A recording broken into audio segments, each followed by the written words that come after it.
Je suis ici dans la leçon numéro 2 qui s'intitule Syntaxe de base.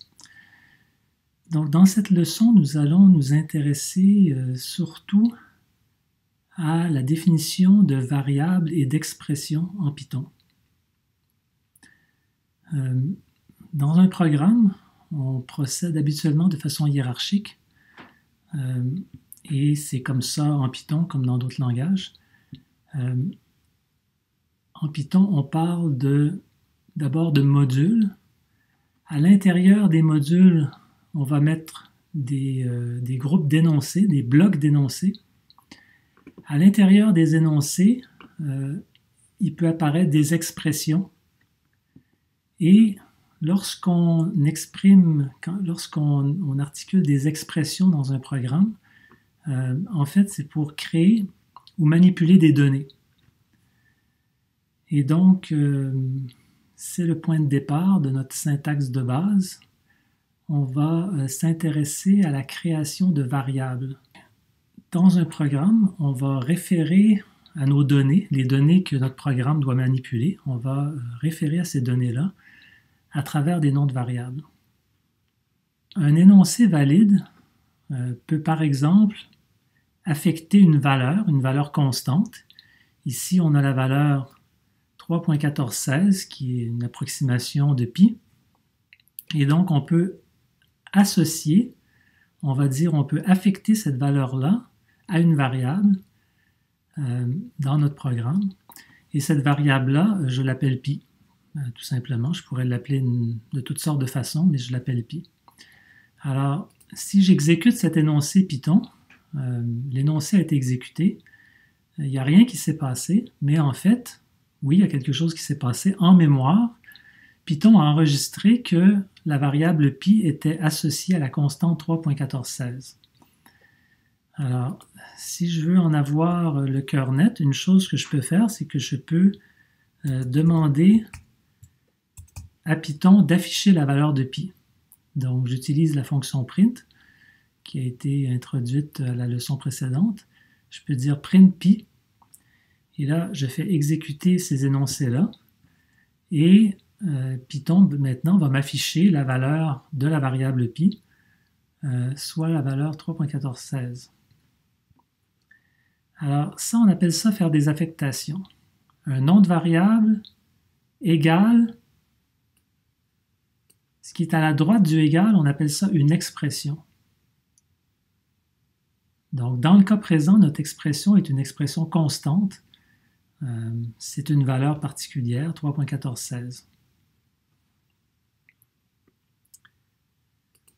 Alors, une expression en Python peut prendre différentes formes, mais lorsqu'on parle d'expressions arithmétiques, donc des expressions avec des nombres et avec des opérateurs, par exemple, de multiplication, ou d'addition, de division, de soustraction, et il y a d'autres opérateurs de type arithmétique qui existent,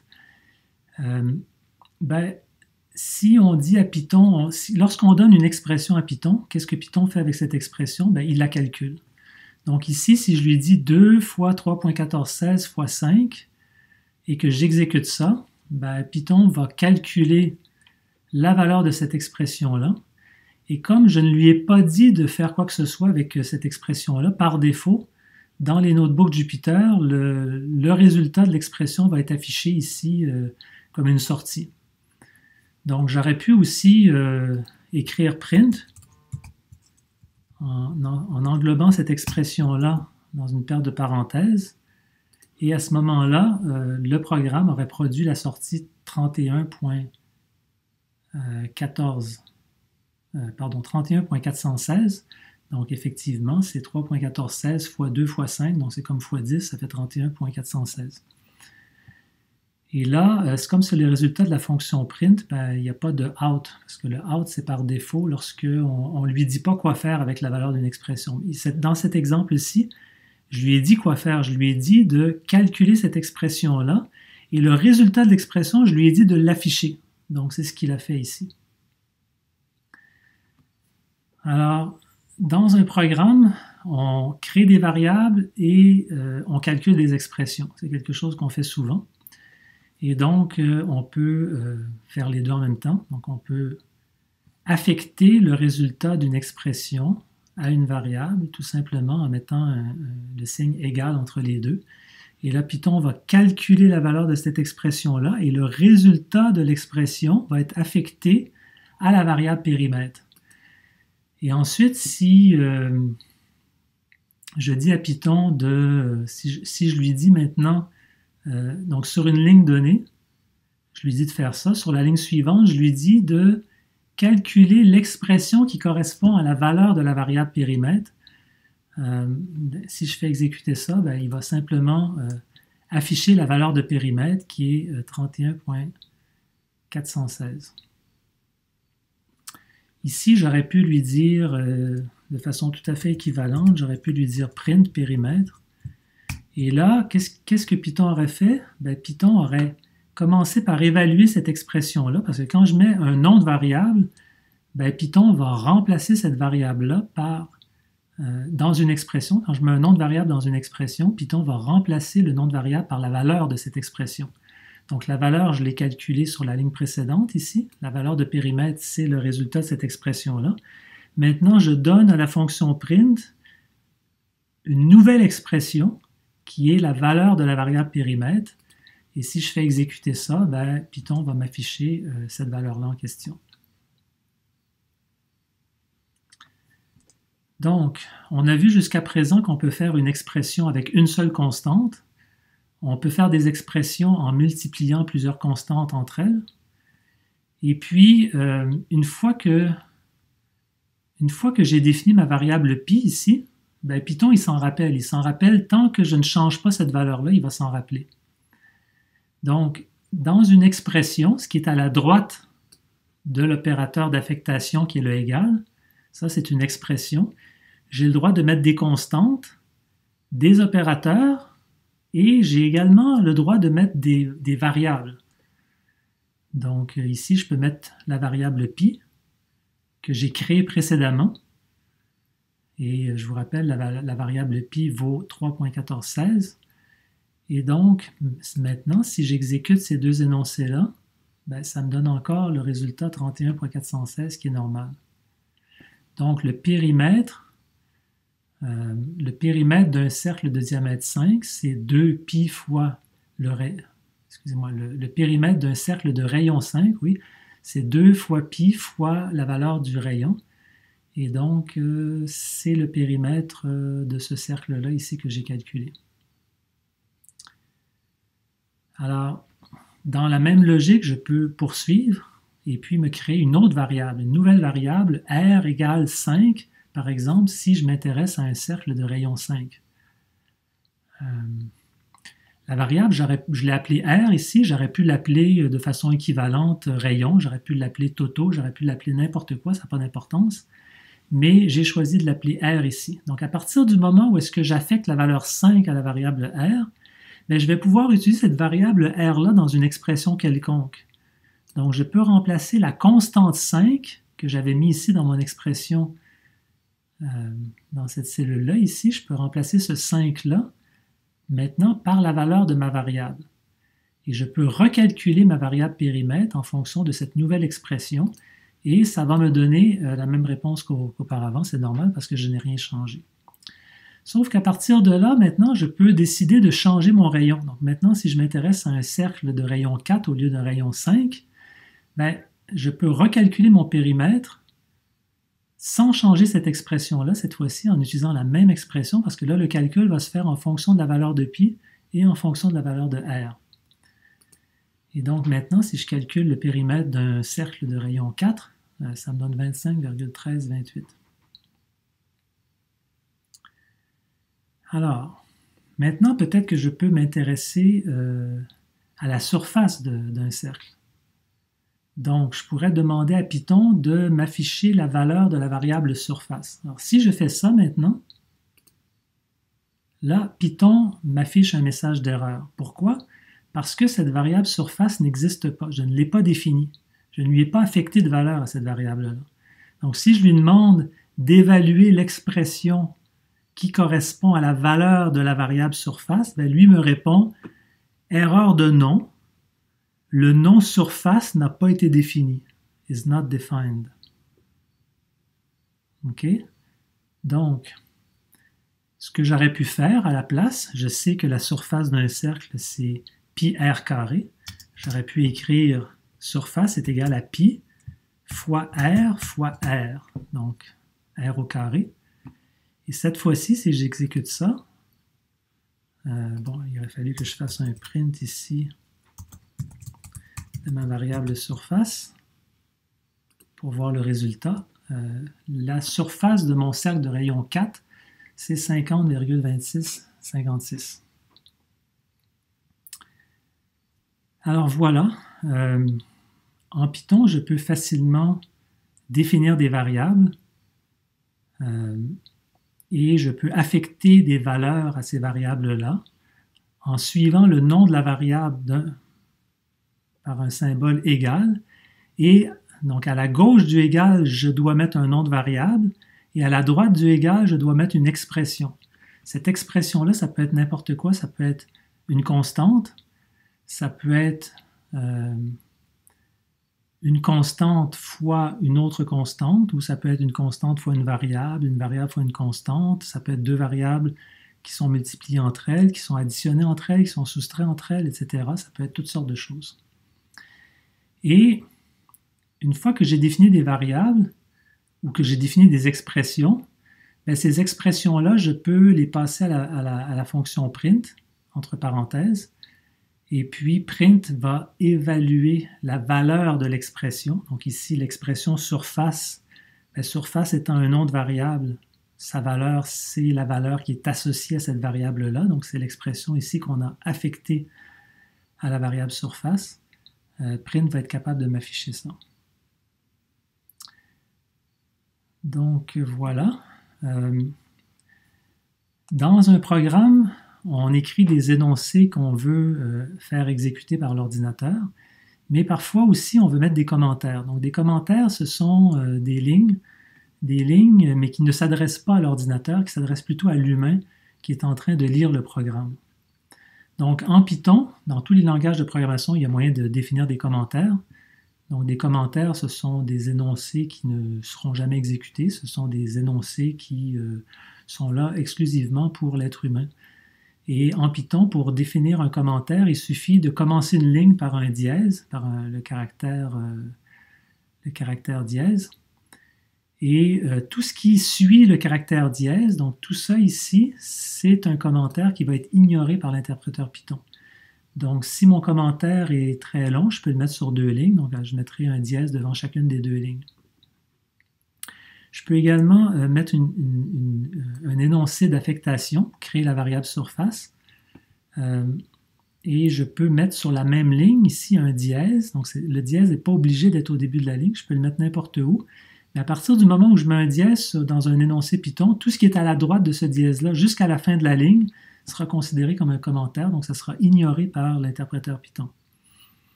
Je peux, quand je fais des affectations, donc je peux placer des commentaires à côté d'une affectation. Donc par exemple, si j'écris R est égal à 4, bien, je peux mettre un commentaire à côté pour indiquer au lecteur humain que R désigne le rayon du cercle. Donc là, présumément, je suis en train de manipuler des cercles, là, je m'intéresse à des cercles, et donc je précise au lecteur humain que R correspond au rayon du cercle. Évidemment, j'aurais pu tout aussi bien définir ma variable et l'appeler rayon, auquel cas, peut-être ce commentaire-là devient caduc, ne sert plus à rien, donc je peux l'enlever. Et une fois que j'ai défini ma variable rayon, ben là, cette expression-là ici qui faisait appel à R, ben je ne peux pas utiliser la même expression. Si je veux avoir la même expression, je vais devoir utiliser la variable rayon au lieu de la variable R. Ceci étant dit, comme j'ai défini la variable R au préalable, la variable R existe encore. Et là, ici, j'ai créé une nouvelle variable qui s'appelle rayon. Alors, une variable en Python, et de façon générale dans n'importe quel langage de programmation, c'est ce qu'on appelle un identifieur. Donc, un identifieur, c'est une chaîne de caractères, donc c'est une séquence de caractères qui respecte certaines règles. Donc, d'un langage à l'autre, ça peut varier un petit peu, mais plus souvent qu'autrement, un identifieur, donc notamment un nom de variable, ça peut être composé de lettres minuscules ou de lettres majuscules. Ça peut également être composé de chiffres, mais à condition que le chiffre, il n'y ait pas de chiffre en première position. Donc, on ne peut pas commencer le nom d'une variable par un chiffre, mais à partir du moment où on a mis au moins un caractère, soit une minuscule, soit une majuscule, après ça, on peut compléter avec des chiffres. Et on peut également utiliser le caractère de soulignement, qui est un caractère sur votre clavier. On peut le mettre n'importe où dans un nom de variable. Donc, très spécifiquement, en Python, on n'a pas le droit d'utiliser aucun de ces caractères-là ici pour mettre dans nos noms de variables. Donc ça, ce sont des caractères qui sont réservés à d'autres fins. On ne peut pas l'utiliser dans des noms de variables. En Python, on a le droit dans nos lettres minuscules et majuscules, on a le droit de mettre des caractères accentués si on veut. Ce n'est pas nécessairement toujours recommandé, mais si on veut coder en français, on peut le faire en Python. À condition de travailler avec la version 3 du langage Python, ce que vous allez faire tout au long de la session. Alors ici, j'ai une série d'exemples de noms de variables qui sont valides. A, c'est une variable valide. B, c'est valide. B2, c'est valide. B2C, c'est valide. Mon caractère de soulignement identifieur, c'est un nom de variable valide. Mon identifieur 25, c'est un nom valide, donc avec un M majuscule, un I majuscule. Et faites attention, quand vous mettez un caractère minuscule ou un caractère majuscule, ce n'est pas la même chose. Python considère que ce sont des caractères différents. Donc, vous pourriez avoir un identifieur, mon identifieur, tout en minuscule, et puis celui-ci serait différent parce qu'il a des majuscules à deux endroits. Donc, je peux exécuter tous ces énoncés-là, et Python ne m'a pas affiché de message d'erreur. Donc, ce sont des noms de variables qui sont valides. Par contre, si j'essaye d'affecter la valeur de 4 à la variable 2a, là, Python va me mettre un message d'erreur. Il va me dire « erreur de syntaxe », syntaxe invalide. Il va me pointer à quel endroit c'est invalide. C'est parce que là, il est tombé sur le chiffre 2. Et tout de suite après le chiffre 2, donc quand il voit le chiffre 2, il s'attend à voir une expression, il s'attend à voir un nombre. Et là, il tombe sur A. A, ce n'est pas un nombre. Et donc, il n'aime pas ça. Ce n'est pas une expression valide, ce n'est pas une syntaxe valide en Python. Et donc, ça prendra un opérateur. A, ça pourrait être un nom de variable, mais ça prendra un opérateur entre le 2 et le A. Donc, il faudrait mettre un plus, un fois, par exemple. Et là, ça pourrait devenir une syntaxe valide.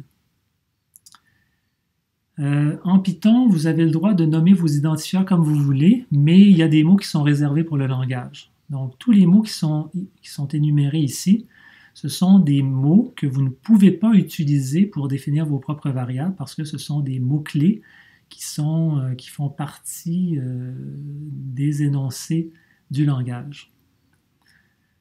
Donc, ça va devenir plus clair par la suite, mais ce sont des mots qui sont réservés. Vous n'avez pas le droit de les utiliser dans vos noms de variables.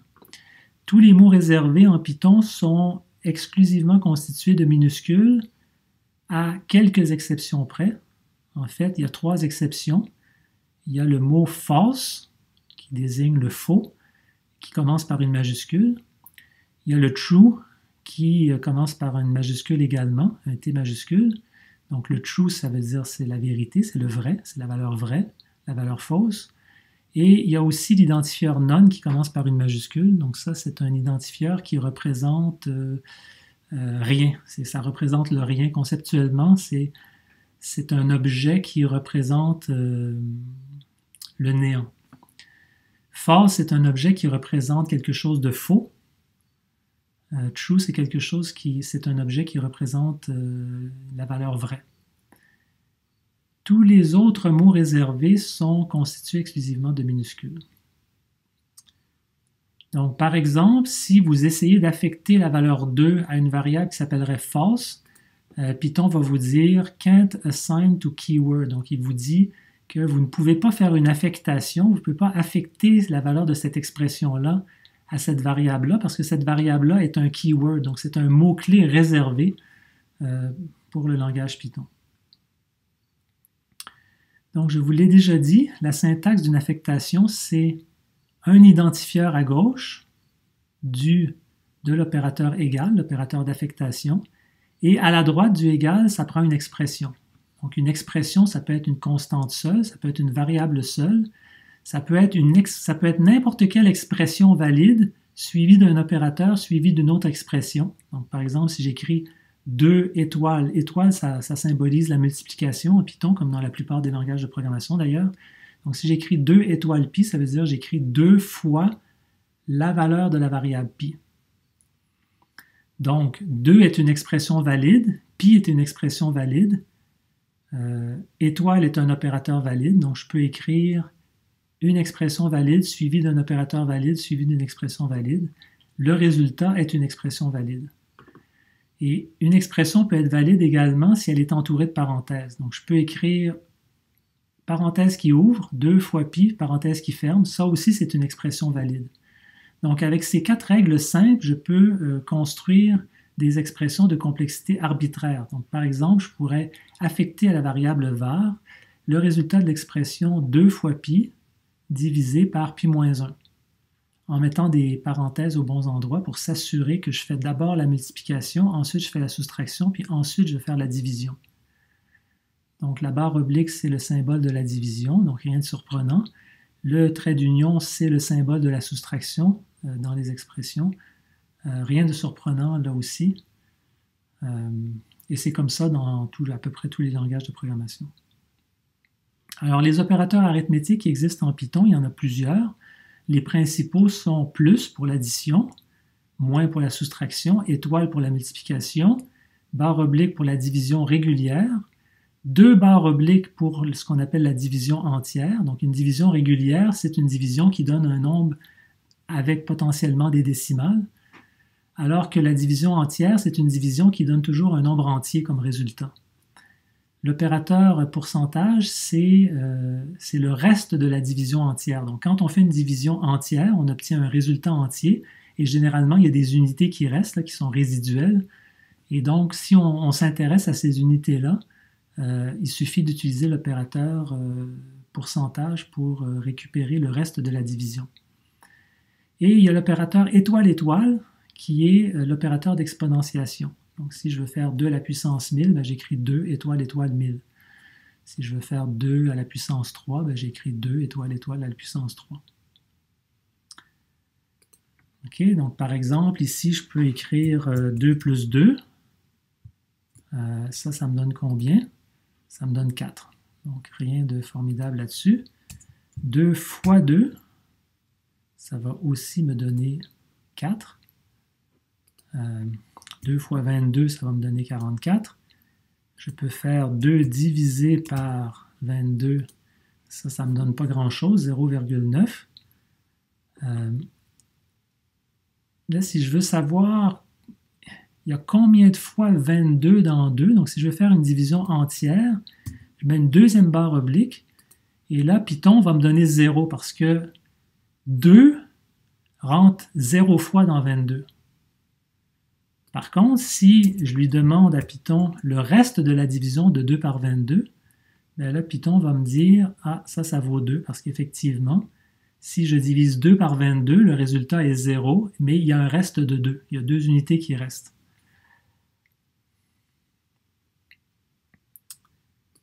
Et puis, si je mets 2 à la puissance 3, ben ça me donne 8. Donc 2 fois 2, 4, fois 2, 8. La fonction print, on en a déjà discuté précédemment. Donc, c'est une fonction. On va revenir plus loin sur les fonctions en Python. Il y a une leçon complète sur les fonctions. C'est une fonction qui accepte un ou plusieurs arguments. Et ces arguments-là doivent être des expressions. Donc ici, si je mets l'expression 2 fois pi fois r, ben, print va m'afficher la valeur de cette expression-là. Si je mets une expression quelconque, ben, Python va commencer par évaluer la valeur de l'expression. Il va passer cette valeur-là à la fonction print qui va s'occuper de l'afficher à la console. Alors par exemple, je peux mettre plusieurs prints d'affilée. Le premier print va afficher 2. Et là, quand je vais afficher plusieurs choses, ici j'affiche 3 choses, j'affiche la valeur de 2, j'affiche la valeur de pi, la valeur de r. Donc ces 3 choses, je les sépare par des virgules. Donc ça c'est une expression, ça c'est une autre expression, ça c'est une troisième expression. Print va afficher toutes les choses que je lui ai données. Et si je lui donne rien à print, si je lui donne aucune expression, ben, print va m'afficher un retour à la ligne. Donc, il va m'afficher une ligne blanche.